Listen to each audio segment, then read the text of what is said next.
Silicon Knights is approximately 125 people now, and we're working on 2 projects. We're working on the 2 Human Trilogy, and we're working on an undisclosed and unannounced project with Sega.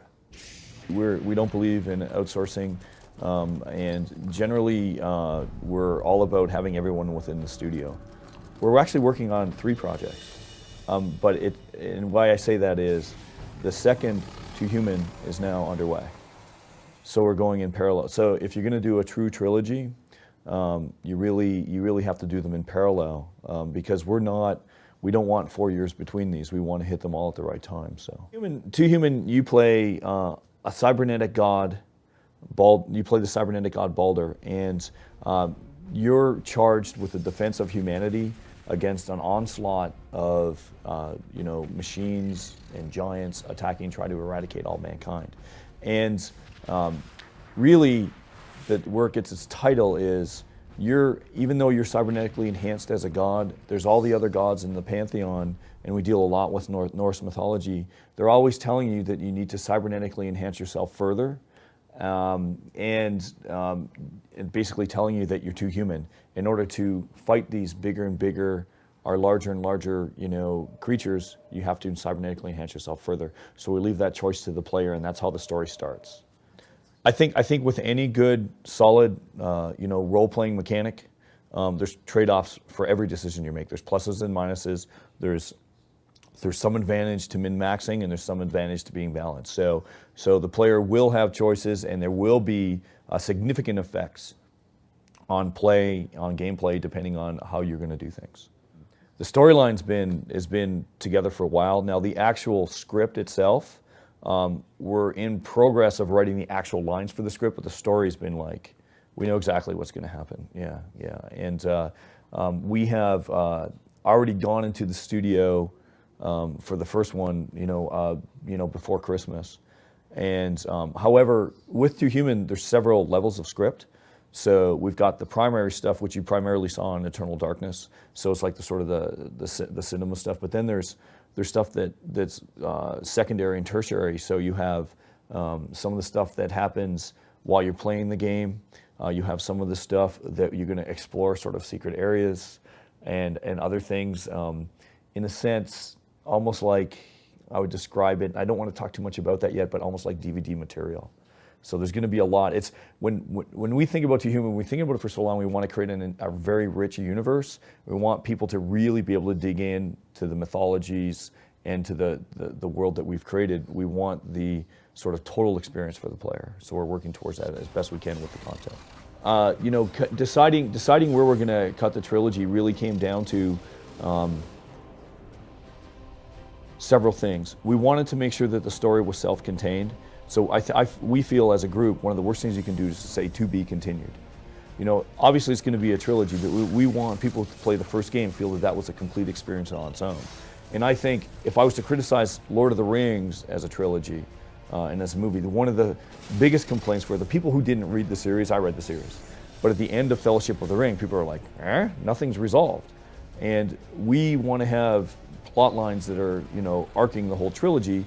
But at the same time, there's definite resolution what happens in the first game, the second game, and the third game. So we looked at our story arc.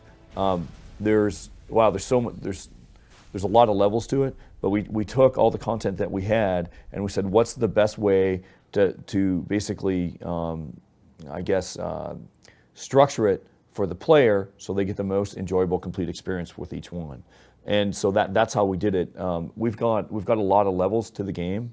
And there's various levels. There's the sort of on the high line, you've got man versus machine, which is pretty straightforward. And then we have all the Norse mythology that ties in. That's going to be people who want to dig at sort of the level of Eternal Darkness and find out, sort of what we were doing there with all the historical periods. And we had people on the boards going back and researching, hey, Timberlane was actually a real person, that kind of stuff, with the pillar of flesh and stuff. So there'll be tons of stuff there. That's a bad phrase, but there'll be a lot of detail there. And then there's an even deeper layer that we want to explore.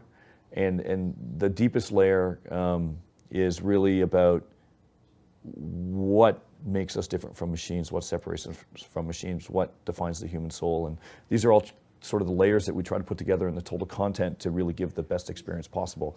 And we've talked about this before, where Silicon Knights takes a real Shakespearean attitude towards gameplay, where Shakespeare would throw in many different or put in many different levels of story. So the people who are throwing beer bottles at the actors in the audience get all the dirty jokes. And at the same time, he would have cerebral metaphors for the aristocracy in the balconies. We're trying to do that here to give a complete picture as best we can. So that's there's a long answer to the story question. Well, I think that segues right into one of the big lessons learned, I think, in our experiences working with Miyamoto-san and then Kojima-san. So I think when we're working with so the gameplay structure and where we end up with Too Human now is really a combination of what we have learned from working on Eternal Darkness and Metal Gear together combined in one into something where we think it's one of the best experiences we've crafted so far. And so with Eternal Darkness, working with Miyamoto-san, we really, really were allowed to hone our gameplay and really work with Miyamoto-san very, very tightly. Henry Sturchy as well, who is producer on the project. Now he's joined us at Silicon Knights and also working on Too Human. We are working together to do things at a very, very deep level in collaborating with Microsoft on this project. They know it's our dream project, and they're really just, it's funny hearing Dave Jaffe up there last night saying God of War was his dream project. This is ours. And that sort of combination on the gameplay side is really, we're very, very satisfied where we are right now. When we ship the final product, the final game, I think it's just going to be very good. So from a gameplay standpoint, I think we've evolved substantially. We've taken what we learned from working with Miyamoto-san and Nintendo, which was a great experience, and then added to what we've learned since then. And from taking Metal Gear Solid, when we were talking with Kojima-san, he was very big into spectacle in action, and is all spectacle and action. And I think with Eternal Darkness as an example, it was for people who played the game really, really liked it, but you had to give it time and had to play the first 3 or 4 levels before the game really came into its own. And with Too Human, we want to immerse people right away with a huge splash of just spectacle and action, very much like the Metal Gear games. The final thing that I think players will really see within the first 10 minutes of the game, is Silicon Knights has really been trying to push production value. And we believe that this generation is when video games are going to come into their own and truly become the dominant art form of entertainment. And by doing that, we have to do a lot of things. One is get the production value and the graphics as good as, say, as the movie Lord of the Rings. So we've really, we're working with the Unreal Engine 3. It's a great engine. But another thing that we've done is we're working with Hollywood stunt people and martial arts that worked on movies like, Bulletproof Monk, Hero, and some of the stunts and animations that we're doing for this are just, I've got to tell you, like, we just got out of some motion capture a couple weeks ago. Every time we come out of the studio, I'm stunned with what these guys are doing. And it's going to be, in some sense, even though this is not a fighting game, some of the complexities in the actions and the movements are far beyond what we've seen in some fighting games. And the fact that it's an action-adventure game, I think, is really just going to stun people. So you combine all these elements of, the gameplay with the cameras, with the visual look of the game, the depth of the story. I think the first 10 minutes, people are going to go, wow, this is really where the video games industry is going. And, all those people out there that are questioning, are video games an art form? We're really going to try to put that question to rest with this game, because I think it's going to be undeniable that we are an art form and we're really going to move things forward, and we have some very serious messages to say to the players. So, he clearly, I think from the videos that you've seen, what weapons does Baldur have? Baldur in the videos has a sword, and I haven't really said this, but I'll say it anyway. And I don't know if I'm supposed to, but I will. Baldur carries something called the sentient sword, and what it is, it's a living sentient being inside his melee weapon.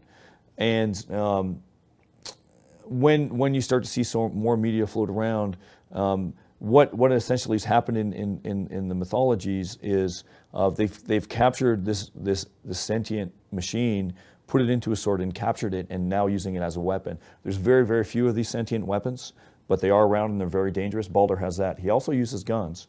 Now, as I've said before, a long time ago, over the lifespan and thinking about to human, there's going to be a lot of options.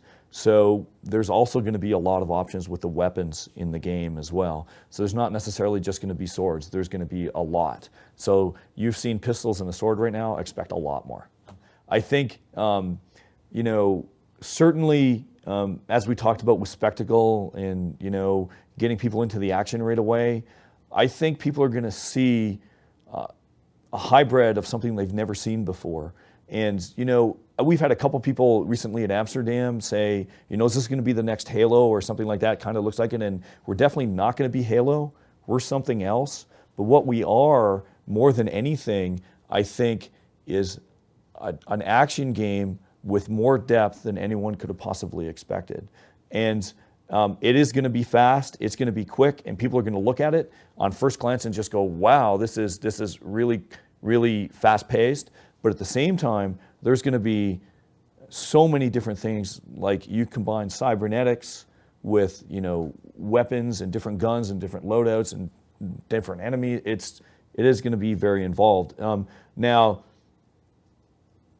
it's going to be accessible at the same time. So it's kind of like the simple and deep message. We do want it to appeal. I want like my mother to come up and just grab the controller and be able to play. That's very, very important. But at the same time, someone like yourself, Matt, who is a pretty hardcore gamer, can really explore the depth and really take it to the next level. And then you combine that with some of the online play we have planned. It's going to be, I think, a really, hopefully, profound experience for players. Yeah, can you trigger first-person view? There are some ways to do it, but in general, there's a lot of debate in our industry about first-person view versus third-person view. So let me give you our perspective on first-person versus third-person then.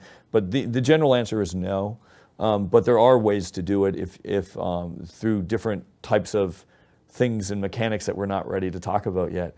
But there's a lot of debate that first person is more immersive, and by being in their first person, you feel more like the character. And I guess around 6 years ago, we started doing heavy research when we were thinking about Eternal Darkness and still really thinking about what we're going to do once we're finished Eternal Darkness, move on to Human, and thinking about the camera systems. And I don't know if we've ever talked about this, but Silicon Knights collaborates with a lot of PhDs at the university. One of the professors, Dr. Barry Grant, that we collaborate with, he's an expert in film. He's a film critic, and he knows all about the history of film. And we said to him, what is your take on first person versus third person? And he gave a really straightforward answer that really cemented home to us that we're never going to go back to first person. And he said, in the early days of the movie industry, they used to do first person films. They used to have people walk around and you try to see it, but what they found out is because you couldn't see the facial expression, because you could not really get into the characters, it is now an accepted language to show facial expression and still understand what that character's thinking. But in first person, you lose all that. And so in order to tell more, in-depth and involved content where you can really get involved in the universe, we feel strongly now, just like the movie industry moved past like 80 years ago, that we now have to move towards that as well. And I think one of the most recent things that proved it for me was just, I haven't seen it, but I saw the 10-minute clips of the Doom movie going in first person. Oh, what were they thinking? It's just so I'm not saying that first person is going to go away, but certainly if you want to tell a story and you want to do something that's heavily content-based, you should stick with third person so you can show facial expressions and you can really try to understand, the characters' feelings and expressions, and sometimes juxtaposition against different backgrounds. All that stuff is necessary for third person. And moving in and out of those constantly, you can certainly do that once in a while for like a 15-second clip or something, but by and large, you should stay third person just like they do in the movies. So I just think that's just a better way to communicate ideas and feelings. On the horizon, there's going to be a lot of big things that we're going to break out and start talking about.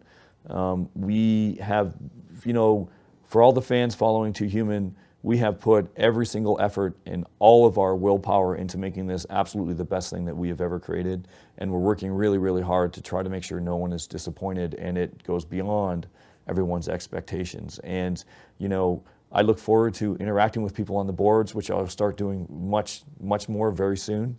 And be prepared for some heavy-hitting Too Human stuff in the near future, because it's coming.